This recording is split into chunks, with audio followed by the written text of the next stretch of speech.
welcome to Stacy's Homestead. I'm Miss Stacy. So I'm going to talk about health, specifically overall my health and what I've been doing and what I'm getting ready to do. So for the next 2 weeks, I'm going to do like a whole body cleanse, and I'm going to be doing a liver and gallbladder flush. So I've been dealing with like stomach issues probably as long as I can remember. You know, I think when you have like a stressful life, in some ways I've had a very happy life, right? But then there's a lot of stress that comes with it. You know, I lost a lot of my family members and due to illness. You know, when I was younger, my grandpa died, and you know, I think that contributed to like stomach issues too. Like they would say, oh, you have ulcers from stress, and I would have a hard time having bowel movements. My mom would just, all she needed to do was give me like fiber, you know. She'd be like, take fiber. My cousin always tells me she remembers my mom trying to make me drink prune juice. And you know, I also had a lot of a little bit of childhood trauma when I was younger, but I don't go into that. And so we thought, well, maybe I had a stomach ulcer because I would just have really horrible stomach pains, like not in my stomach, but like bowel movement pains, and have a hard time having bowel movements. And so I thought, oh, maybe it's stress. And then,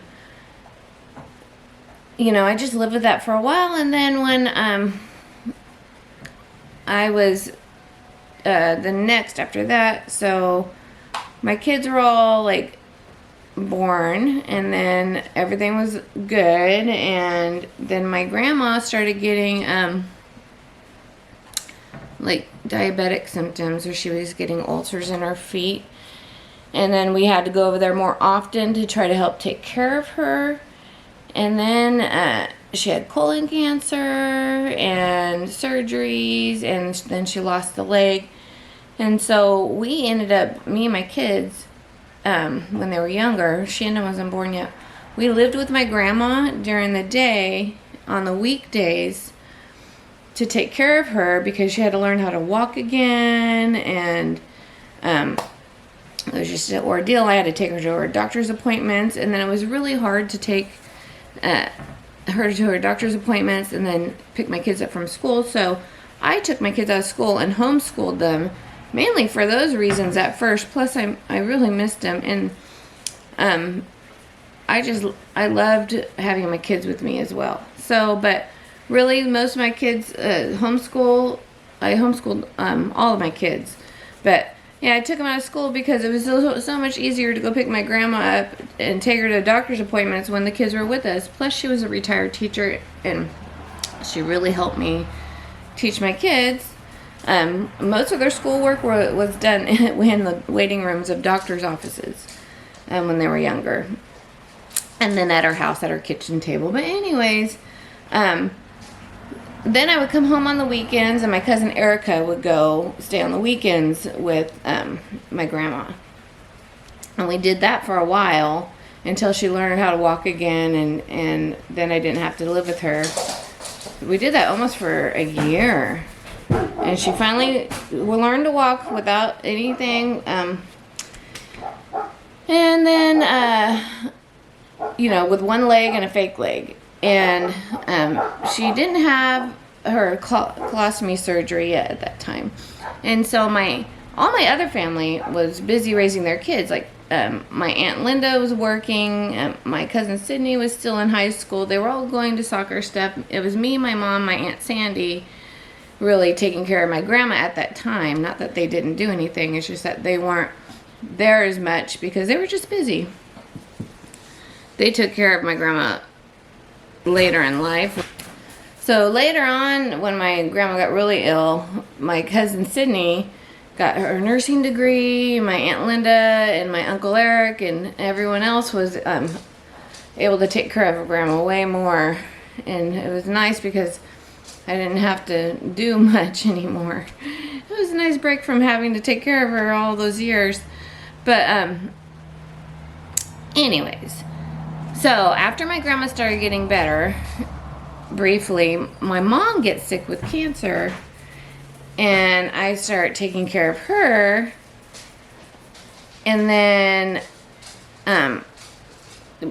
helping her go to the doctor's appointments and stuff, and just trying to be with her and spend time with her. And then my Aunt Sandy, her sister, got diagnosed.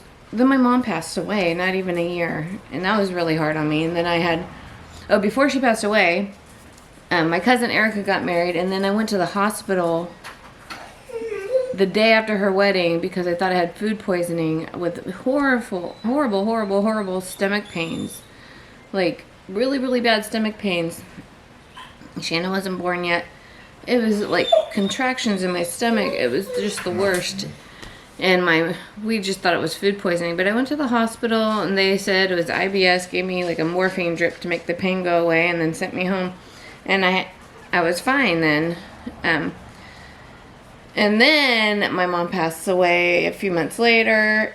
And then my Aunt Sandy gets diagnosed either before she passed. I think my Aunt Sandy got diagnosed with cancer before my mom passed. I'm not sure, and so now I'm over at my grandma's like constantly now, taking care of my Aunt Sandy because my grandma's sick again also, and she's losing her other foot. My Aunt Sandy's sick. My grandma's lost her other foot. She has a colostomy bag now, and this is a few years later where my cousin Sydney's older now. My mom passed away, so she's not there to help. My great Aunt Reba was always there helping, and my great Aunt Dorothy, her sisters. Anyways, I'm still homeschooling my kids because, I find, it's the best thing for them. Thank goodness I did that.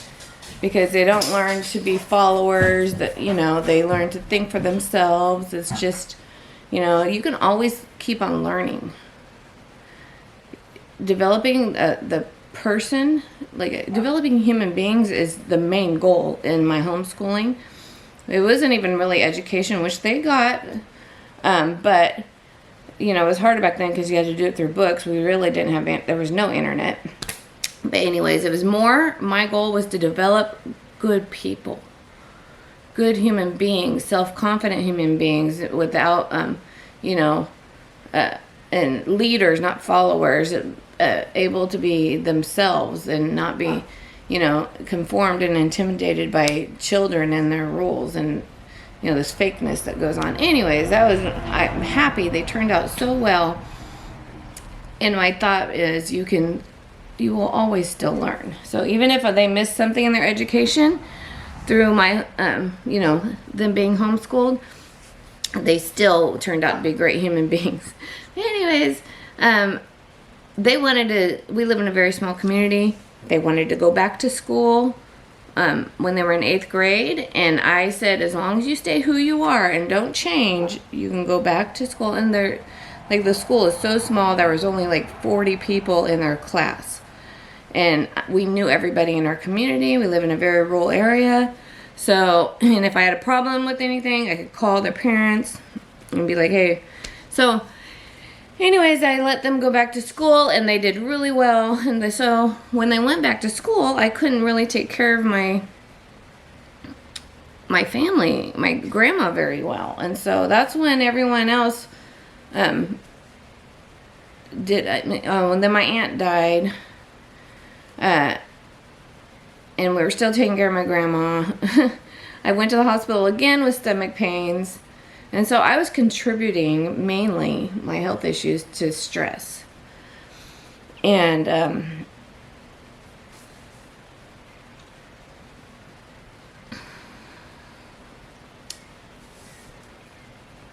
Shannon was born at this time before my aunt passed away. My aunt was there when Shannon was born. She helped me in the delivery room. My Aunt Linda did help. My mom was in there with Skylar. My Aunt Linda was with Sari, and Aunt Sandy was with Shandon. But she passed away And she was helping with Grandma. And then my cousin lived there, and so we had to get my cousin through his senior year of high school. So I had to go down there and talk to his teachers, his counselors, because he wasn't, he didn't want to go to school after his mom died. So I got him on a homeschool program. Thank goodness they agreed to let him do the rest of his schoolwork from home. So after meeting with the principal and the counselors, we got that done, but then he had to go to school once a week. So I had to drive him to school once a week.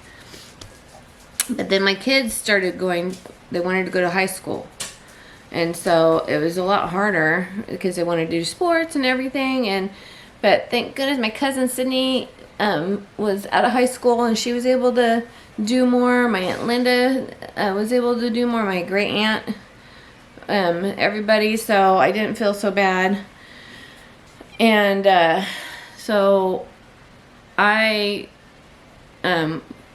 just focused on the kids and stuff, and went and saw my grandma on the weekends. And, once a week when she needed me, we'd go. She loved going shopping. But, and then, so yeah, I only had to go to my grandma's 3 times a week to take care of her instead of 7 days a week or 5 days a week. Which was super, super nice. It took our whole family to help with my grandma because she had a lot of problems. But, anyways, so I went to the hospital again with stomach pains, the same exact stomach pains, and they never did do anything. They just tell me, they give me morphine drip to make the excruciating pains go away, and Shandon never went to school though. By the way, he's always been homeschooled. I did want to let him go back to high school. I thought that would be a good for him because, again, our high school's super small and we know everybody. I think it would have been great, but with the COVID stuff and then his illness, it was never possible, poor thing. But that's why I'm trying to do as much as I can for him. Take him places, do things, try to give him a good childhood. Now that he's not, he's still sick. He's not, will never be fully recovered, but he can talk again, and he can walk, and he's not pooping and peeing himself, and he's not like a zombie anymore. So he's actually half, like 80% himself again. So that's awesome. And you never know what life's going to bring you. So that's why I want to go on trips and stuff, and do as much as we can, and because life throws you curveballs. Goodness gracious. So then my grandma passed away when my kids were in high school. And so I had nobody else to take care of but myself, right? And my kids. But my kids were graduating high school. They were doing so good. Shannon was doing so good. And then he gets this illness. In 2015, I had another gallbladder attack before Shannon got sick. Now I'm realizing that at this time I'm doing more research now. Before I wasn't taking care of myself. I wasn't doing anything but taking care of everybody else. And so I had like a huge stomach attack, and I was like, I'm not going to the doctor because they're just, I don't want to leave my kids. They're just gonna give me morphine and tell me it's okay. Like, thank goodness they did that though, because I would have had my gallbladder out, and that would have been a huge mistake. So in a way, I'm happy they didn't do anything. But so I started, like, we never had internet. Like, we never did computer stuff until then. That's when computers started coming in, and I started doing a little more research. Went to the library, got books on health, and so that's in 2015 when I started trying to help myself. And so I started taking, and you just learn little by little. So I started taking apple cider vinegar every single day to help my stomach. But the gallbladder attack, I didn't know how to get rid of it. And I just happened to have an antacid pill, a medicated antacid pill, and I took it, and that worked awesome. And I will keep that stuff. I'll show it to you in a minute. Keep that on hand, because that like, it was magic. I don't know. I just took it. And so then that's when I started, okay, I'm starting having the time to go to the library now and do research and maybe, start eating more healthy, because my son went to community college for a arts degree, and my oldest son, before he went to the Marines, and he comes home and he's taking health classes, and he tells me, Mom, all the stuff I'm eating wrong, how peanut butter is bad for me. And I was like, I'm too poor, because we were super poor also. I'm like, I can't eat like that. I can only afford what I can afford. I can only afford junk food and chips and all that stuff. I had that mindset, like, I can't afford fresh vegetables. It's too expensive. And peanut butter, I'll just get, I was a little sassy. It's like, I eat how I eat. But then, you start learning more and realizing you can afford it if you just know the right way. So you just cut out things. Anyways, I digress. So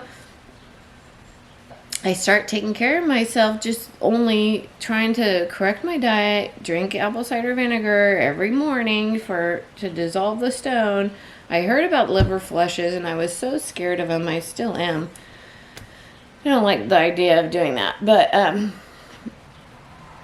so I started doing that. But then Shandon got really sick. He got strep throat, and then he started turning into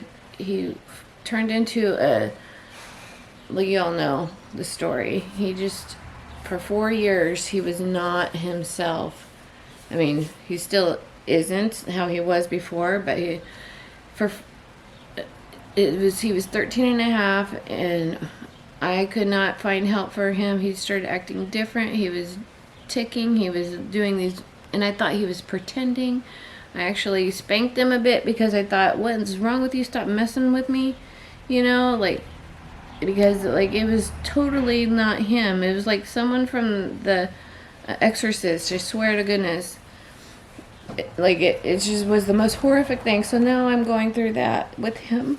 So I don't think about myself. Now I'm doing more research trying to fix him. Because no doctors are helping me. They're all telling me it's autism, which he was on the spectrum beforehand, but it wasn't that. It was something else. So I was like, I'm not saying he doesn't have autism. I knew he was like Asperger's, but I'm saying this is more than that. There's something else going on, because every time he got sick, it would get worse and worse and worse. And y'all know the history, but it took me years to go see specialist after specialist, trying to, research. I went to the library. I mean, I was researching every single day for 4 years. Imagine how much I've learned and know now. 5 years, 6 years. I mean, he's 17 now, 18 now. He's going to be 18. So I'm still researching. But I know a lot more since he was 13 till now about health. I mean, so his health journey became my health journey, because we all had to eat the same. So I started making kombucha, because kombucha with the probiotics, getting into the probiotics and everything. So I've been making kombucha, drinking that, so that helps me. I started canning my own food, because I was canning a little bit before that, because my grandma taught me. So I canned jams and jellies and pickles. I always did that, but I wasn't really serious into it. I always was serious into stocking up my pantry, because that's what my family taught me to do, basically prep for hard times. And so I always have at least a year or two of food on hand for your family. I've always done that. But now I'm like, okay, we're going to eliminate everything. We're going to I can everything. We've always had chickens and goats and stuff, but we never ate our goats. It was more for pets and show. And the chickens were always for eggs. But now, because we live in the country, that's what I wanted to do. I wanted to raise my kids with farm animals. That's why I had them, to give them the experience. But now it became more of our homestead life. And so we depend on the poultry. We started raising our own poultry. Started, gardening more. I always gardened. I always had like a garden, you know. Me and the kids, they grew up helping me clean out the chicken coop and using it for a garden. I always did a nice big garden, but then we went on a bigger scale, more organic. Started, you know, I made aquaponics. I started trying to grow our own food to try to help my son, inadvertently also helping me, but more focused on him. And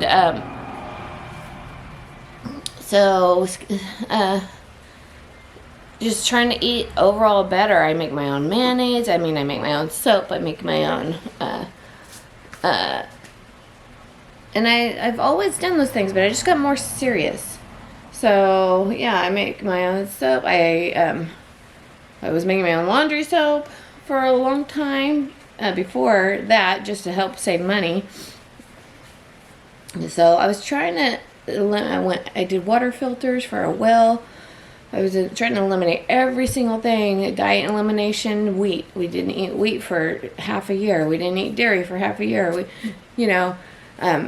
Everything that you read about and you think of that everyone says, but they don't really know because they've never experienced it. They're just repeating it. Like, it's the diet. Diet controls autism. Diet does everything, and it might help in some. And I tried it for I did CBD for 4 years straight, CBD oil, which helped with the inflammation, but then it stopped working because he got used to it, and that was expensive.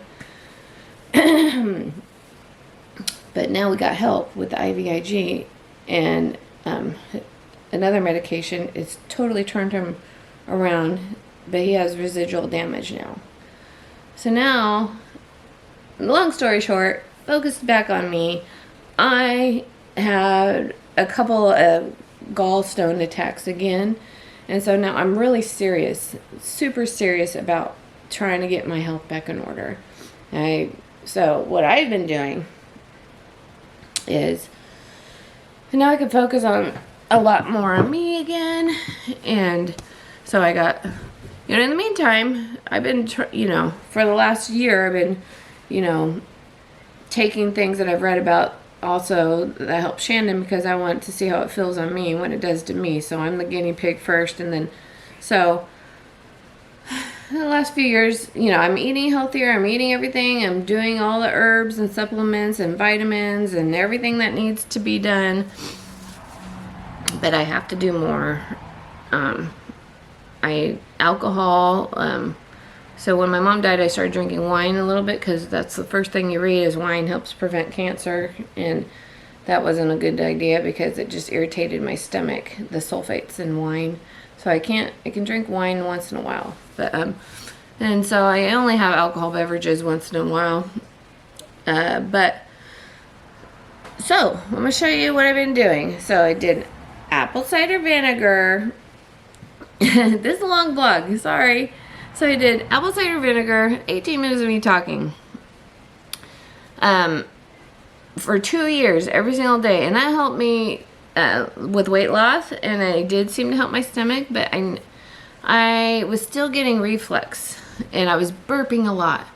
And so I did the surgery. I drink kombucha all the time. That with my probiotics, trying to get my bowels going, because I still was having bowel issues where I wasn't able to go to the bathroom often. And pickle juice helps with bowel movements, so there's vinegar and stuff. So I got to where I can have a bowel movement like every day, or at least every other day. And then once in a while, these are pretty good. Dulcolax soft chews. So they're magnesium hydrate, 1,200 milligrams. And when I notice my bowels are slowing down, I just take half of one. Sometimes not even half of one, and that helps, because I don't want to get used to stuff like this. So I want to do like naturally. So I try to introduce more. I ferment everything. I make sauerkraut, kimchi. I ferment pickles. I ferment carrots. I do everything ferment. We eat hard-boiled eggs. So I'm introducing all the good things to my stomach. I just don't think I have enough stomach acid because I'm getting reflux. And then at first I was taking this Tums to get rid of it, and then I did more research and I realized that's just hurting you. That what really is going on is I don't have enough stomach acid. So I take hydrochloric acid. Let me go get it really fast. All right, so I did a video on all the herb supplements I take every morning, and I take those. But for your stomach, you know, your gut is in control of your whole body. You have to have a happy gut, healthy gut, happy life, right? So you have to, in order to not have health problems, and you have to keep your gallbladder, like you literally need your gallbladder. They find that if your doctor tells you don't need your gallbladder, they're wrong. My grandma had hers taken out and she got colon cancer right after that, like because it's constantly dripping now. And so it just will lead to health problems always.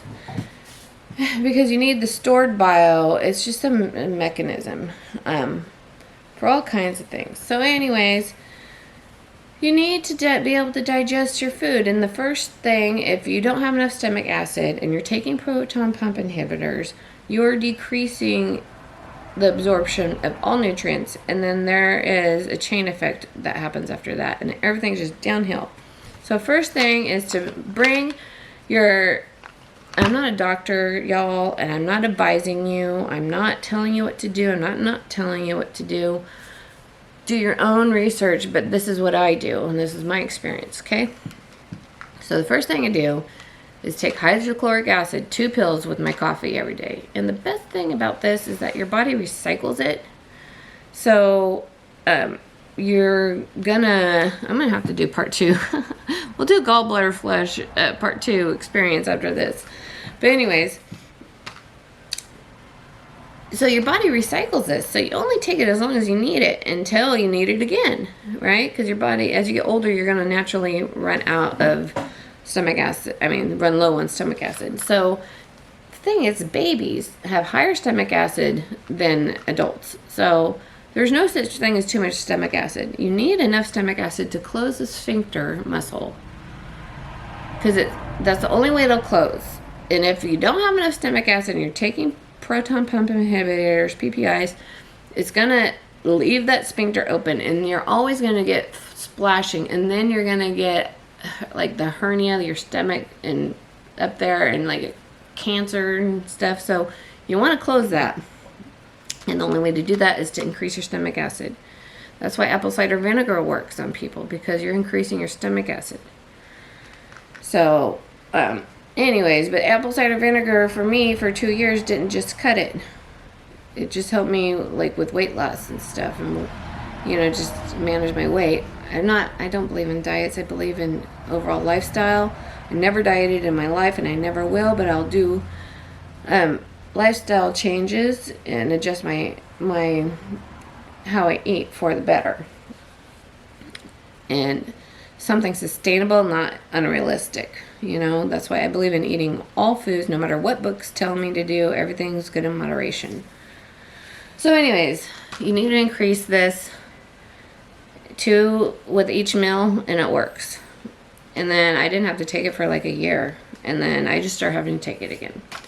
So I did it for like 6 months, 2 with each meal, 2 with each meal. And then when you start eating a meal, after 6 months of that, you start eating a meal, and then you don't have heartburn or anything, then you're good to go. And now you have enough stomach acid to digest your food sufficiently so your body can uptake all of those fat-soluble vitamins like vitamin D, A, E, and there's another one.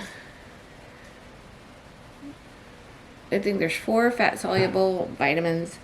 And here's where your gallbladder comes in to play. You need fat. You have to have fat. A lot of people that they have low-fat diets end up having gallbladder issues because you need fat for the gallbladder to release the bio, to digest your fat-soluble foods, to be able to absorb everything. So now you're sitting here trying to deal with the gallbladder issues if you have gallstones, and there's liver stones too. People don't talk about that. they're more of a fatty consistency. But your liver creates stones too, which blocks cholesterol uptake. And that's why you get increased cholesterol. People, the so-called bad cholesterol.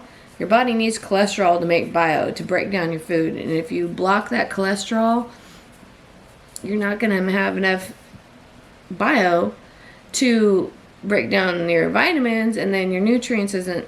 So everything's the stomach, gallbladder, and liver. Focus on those. You have to have those. Everything else will follow, okay? All key to illness, like the key to all illnesses is your digestive system, believe me. So correct the stomach, correct the gallbladder and liver, and then you're good to go. And so I'm going to do that. I'm really focusing on that. And so what I've been doing for the last years is apple cider vinegar, probiotics, and this. Now I have to step up the game here. And I've been also doing parasite cleanses because y'all know I read that parasites cause a lot of illnesses and cancer. So I've been doing that. So I really got to detox my body and focus on these gallbladder things. And so I'm just gonna, my video is pretty long here, so I'm gonna stop it here, and then I'm gonna do a part 2 on, we're gonna do this. So I like Dr. Burge is a huge, like, he's so, has such a wealth of information online about the stomach and digestion, how it works. He promotes keto diet, and that's fine. Keto is good, but then I don't think it's sustainable enough for me. So, because I believe you should be able to eat carbs and stuff too in some moderation. So, people just say sort of keto. And basically, I do sort of keto. I'm like keto or whatever. So I eat the keto way, but it's not keto because I don't go into ketosis. Maybe I do here and there. Who knows? But I do to intake my carbs in moderation, which is sustainable for me because, you know, people that go on diets and they do it for a short amount of time and then they start eating like they used to eat again, and then you gain more weight back plus more. So anyways, I like him. So I'm like, it's like recipe books, right? I never can follow instructions. When I cook, I like to make my own recipe. Well, it's the same thing with all these health experts and stuff. I take the most valuable information from research papers, books, and speakers and doctors. I take what I believe in and I apply it. Now this, he promotes eating just not too bad, like no animal byproducts, which I don't agree with, but that's fine. That's my opinion. But everything else is good. And it's very factual on why you need cholesterol, why people like cholesterol blocking things will hurt you, and if you look at the websites of people that the cholesterol drug companies' websites, they actually say that it doesn't work to help prevent heart attacks or anything. It's just like, it's nonsense. Like, you read it, do your research. But people that have higher cholesterol actually live longer lives because you need the cholesterol to block arteries and damaging arteries and stuff. It's your body's Band-Aid. And then to help make to help digest your food, to make the stuff that you know what I'm talking about. To make your what's in the gallbladder, bio. They help make the bio to digest your food. Like, it's all a working machine. You can't take a piece out of a car and expect it to run right. You know, same metaphor. So that's what I'm doing. I'll do part 2, 3, health on me, my journey for my gallbladder flesh. That's what we're going to do. Oh, and I take probiotics also, and a prebiotic called inulin. Inulin is important because it feeds the good bacteria in the small intestine to crowd out the bad bacteria, so you don't get, you know, that yeast stuff, yeast overgrowth. So, alright guys, we'll just talk to you later, and then I got all kinds of stuff I ordered, and I'll show you what I'm going to be taking and let you know if it helps, okay? Just talk to you later. Bye. Peace.